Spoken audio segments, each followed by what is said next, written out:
केंद्र सरकार को आगाह करते हैं, चेतावनी देते हैं कि अगर झारखंड सरकार को अगर किसी तरह का अपस्त करने की कोशिश करेगा तो पूरे झारखंड में आग लग जाएगी।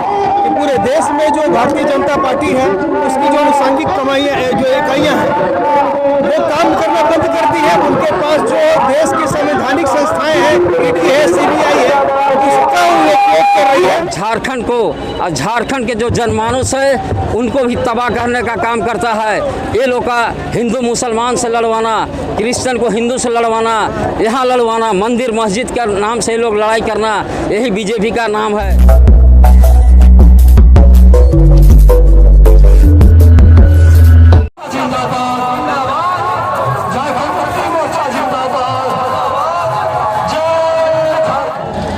झारखंड मुक्ति मोर्चा आज महाजुटान की है, क्योंकि झारखंड अलग राज्य की लड़ाई झारखंड मुक्ति मोर्चा में लड़के हासिल किया और जिस प्रकार शिबू सोरेन ने अलग राज्य की लड़ाई लड़ी और अलग राज्य प्राप्त किया और माननीय हेमंत सोरेन ने जो 1932 का खतियान जो लागू किया, स्थानीय लीग लागू की और आरक्षण पिछड़े का आरक्षण 27% और आदिवासी का 28 और आपका इससे खुशी होकर पूरे झारखंड वासियों आज झारखंड में रांची में महाजुटान की है और हम लोग इस मंच के माध्यम से केंद्र सरकार को आगाह करते हैं, चेतावनी देते हैं कि अगर झारखंड सरकार को अगर किसी तरह का अपस्त करने की कोशिश करेगा तो पूरे झारखंड में आग लग जाएगी और पूरे नाकाबंदी किया जाएगा। जिस प्रकार अलग राज्य की लड़ाई में हम लोग नाकेबंदी करते थे, उस प्रकार अगर केंद्र सरकार झारखंड की सरकार को किसी प्रकार का अगर नुकसान करती है तो हम लोग नाकेबंदी करने के लिए उग्र आंदोलन करने के लिए तत्पर हैं। केंद्र की मोदी सरकार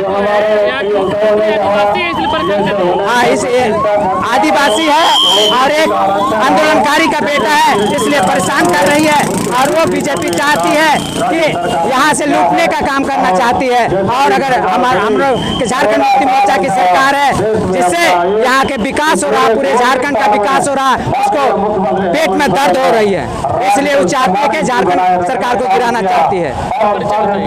रामशरण विश्वकर्मा तीर्थ रांची महानगर के पूर्व अध्यक्ष झारखंड मुक्ति मोर्चा।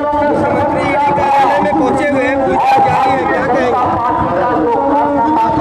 देखिए, ये जो पूछताछ है ये राजनीति में आई गिरावट का सबसे निचले स्तर का परिचायक है। पहली बात ये है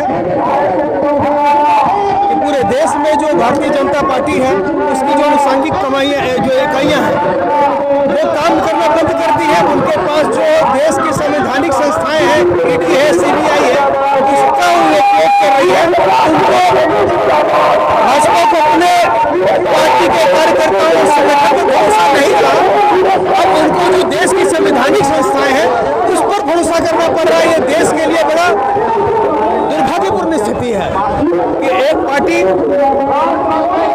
जो पिछले 8 सालों से इस देश में सत्ता में आई है उसने राजनीतिक मर्यादाओं को तहस-नहस कर दिया है और जनता पर भरोसा करने के बजाय वो अपने ही द्वारा संस्थाएं जो देश को न्याय दिलाने के लिए बनाई गई थी उनके कानूनों को, उनके बनाए गए संस्थाओं को तोड़कर जनता को फंसाने का काम कर रही है। ये बहुत दुर्भाग्यपूर्ण है। क्या लगता है कि ईडी को राजनीतिकरण कर दिया गया है?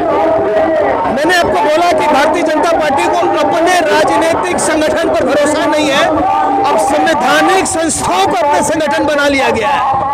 इसको आप डायरेक्टली बोल सकते हैं कि भारतीय जनता पार्टी की अनुषंगिक इकाई है ये ईडी और सीबीआई, जिस पर वो ज्यादा भरोसा कर रही है।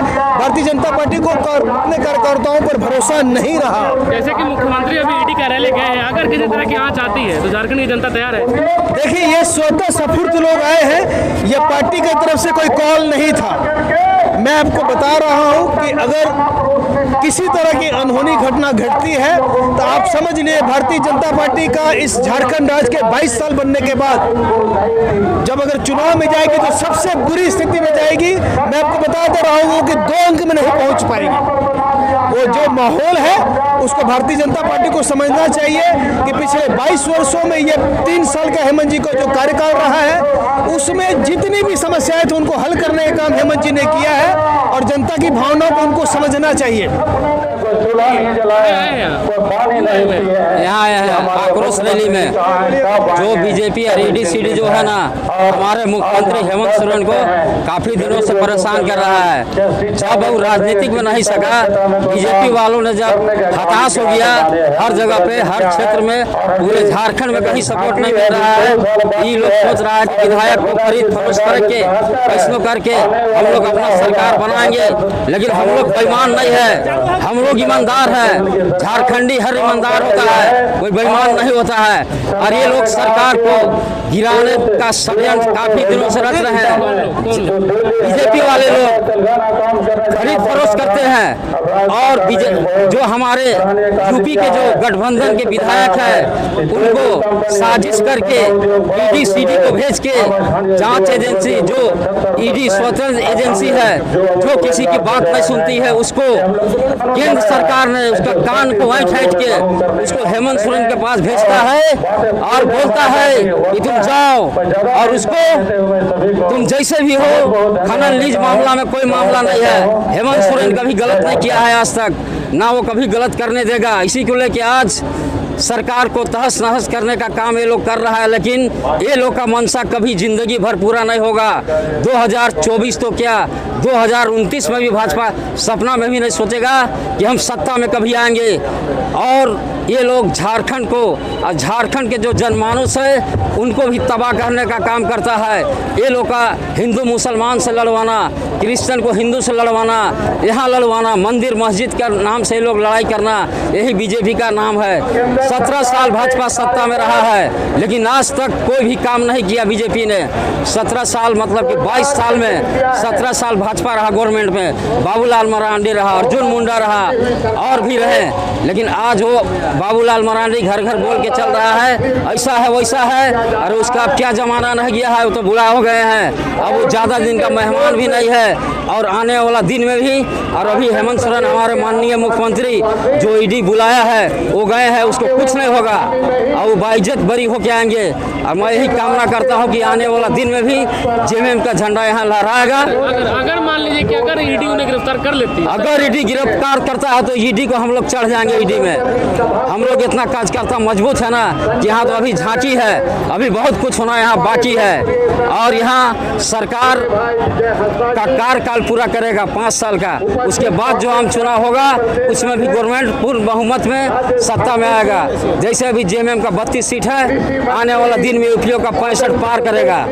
तो हम लोग कि राज्य के मुख्यमंत्री आदिवासी है इसलिए भाजपा उन्हें परेशान कर रही है। हाँ वही बात है, आदिवासी हो झारखंडी है, आदिवासी मूलवासी या किसी जात भेदभाव नहीं है, लेकिन आदिवासी को ज़्यादा परेशान कर रहा है इसलिए कि वो आदिवासी है। आदिवासी मुख्यमंत्री भाजपा को बच नहीं रहा है इसलिए कि सारे बिहारी यहाँ पर राज करना चाहते हैं। अभी हमारे देखिए मुख्यमंत्री जी, आज तक किसी ने 1932 का खतियान नहीं दिया था, बाबूलाल मरांडी ने 1932 तय किया था। कितना उसमें डोमिसाइल बोल के उसमें लड़ाई झगड़ा हुआ और यहाँ हुआ, हर गांव में ढोल नगाड़े के साथ स्वागत किया जा रहा है। SC को आरक्षण दिया, हरिजन को 22% आरक्षण दिया गया और हमारे जो ST भाई हैं उनको भी 28% आरक्षण दिया। मेरा नाम कृष्णा कुमार ठाकुर है, रातू प्रखंड सचिव है, पंचायत समिति सदस्य रातू पश्चिमी पंचायत।